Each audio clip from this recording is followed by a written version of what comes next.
Sejam bem-vindos ao canal Arcano 12, eu sou a Nítia, professora, dança-terapeuta e taróloga. Hoje eu quero contar para vocês uma experiência particular que foi o início do contato do tarô, juntamente com alguns processos de autodescoberta envolvendo sessões de psicanálise, como isso ainda está sendo processada. Tudo isso começou a partir do momento que eu assisti o filme e nesse mesmo dia encontrei um livro, mas vamos começar pelo livro.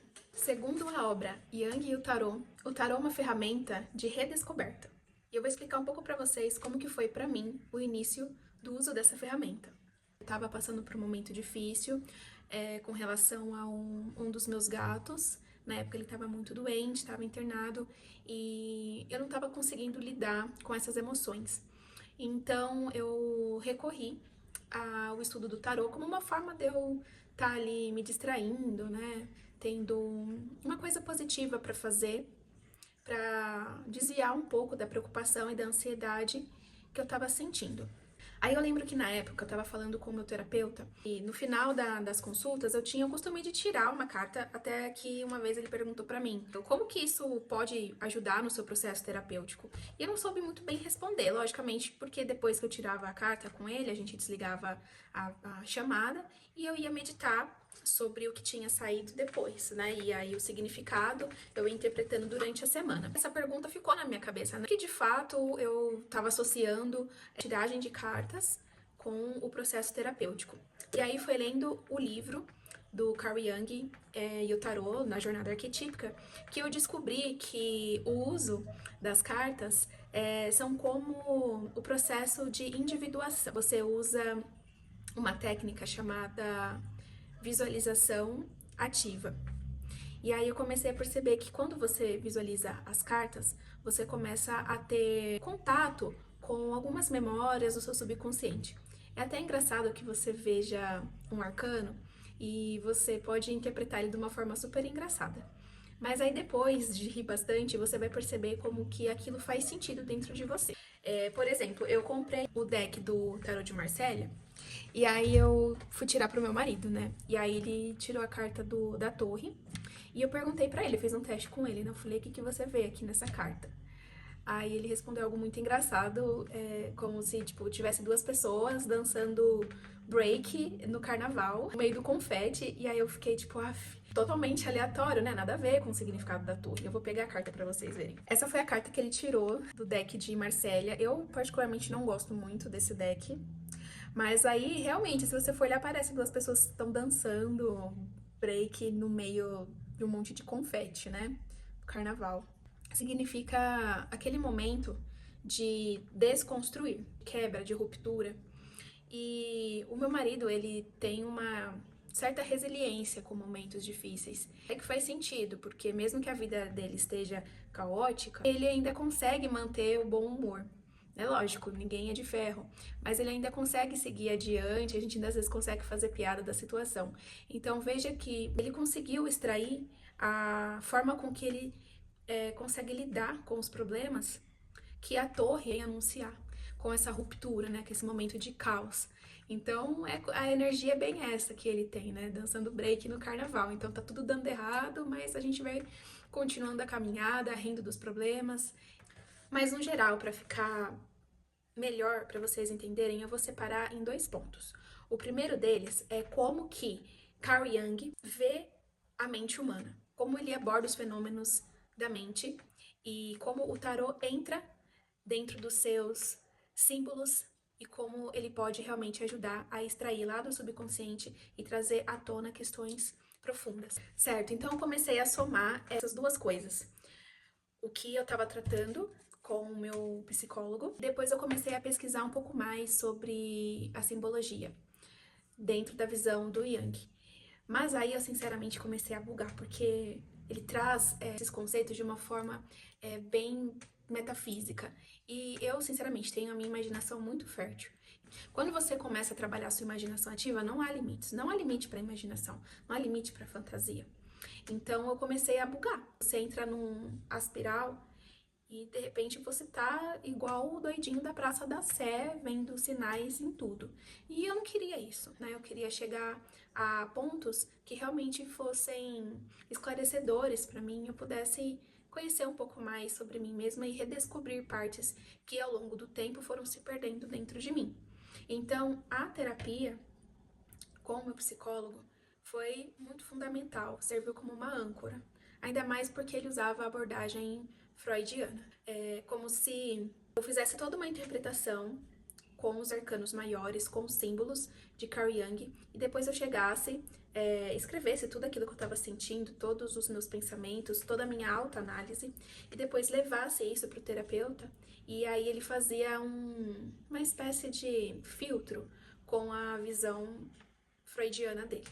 Dessa forma que eu entendo que funcionava a nossa dinâmica. Isso impedia de eu ficar viajando na maionese demais, sabe? Eu não queria isso, eu queria algo certo, porque eu, pelo menos, me irrita muito pessoa que vive só de símbolos. É aquela típica pessoa que tá passando por uma dificuldade e aí ela vai culpar os astros do signo tal, sabe? Gente, não é assim.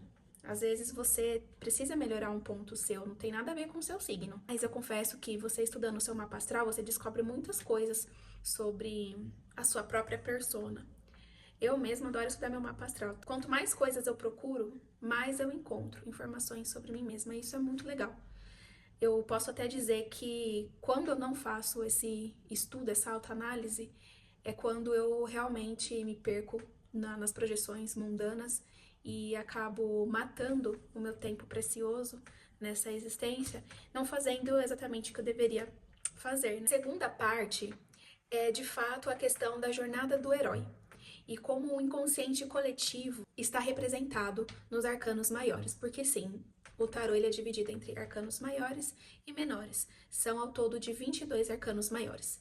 E os arcanos maiores, eles fazem parte de um universo coletivo, como se todos nós, de alguma forma, estivessem fazendo a mesma caminhada.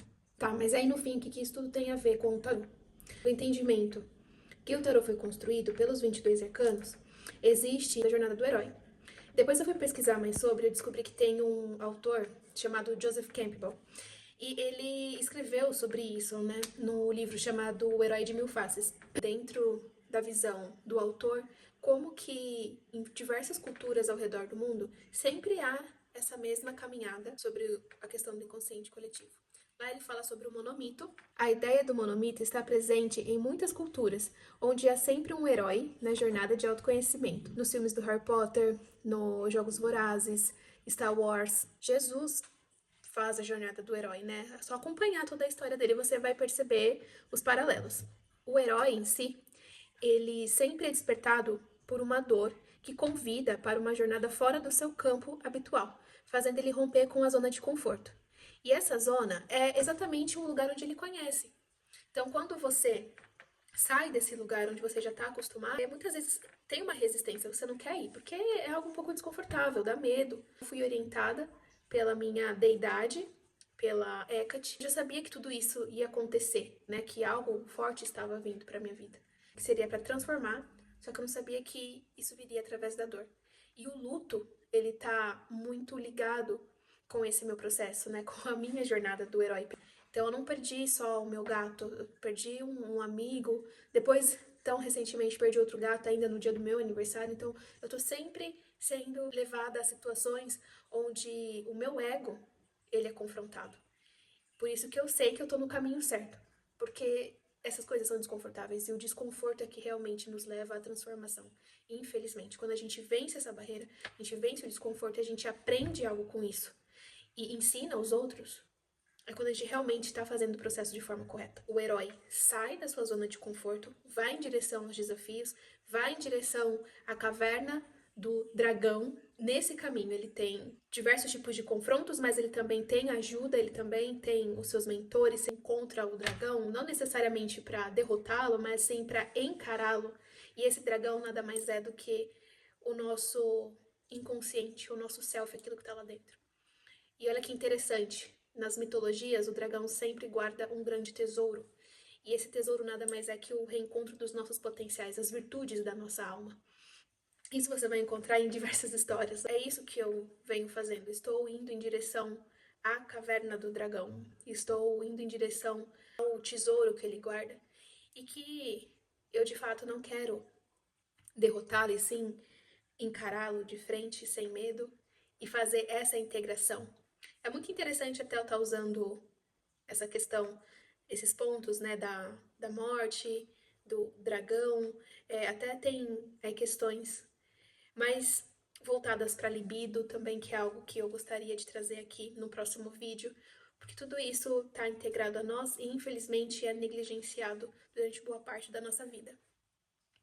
E ao final dessa jornada, o herói sempre retorna, trazendo o conhecimento de si e, logicamente, ensinamentos que podem auxiliar os seus semelhantes a seguirem essa mesma jornada individualmente, é claro, mas sempre ali com uma espécie de manualzinho para que quando ele for enfrentar situações parecidas, ele ter sempre ali na memória alguns conselhos de um sábio que já viveu esses mesmos desafios.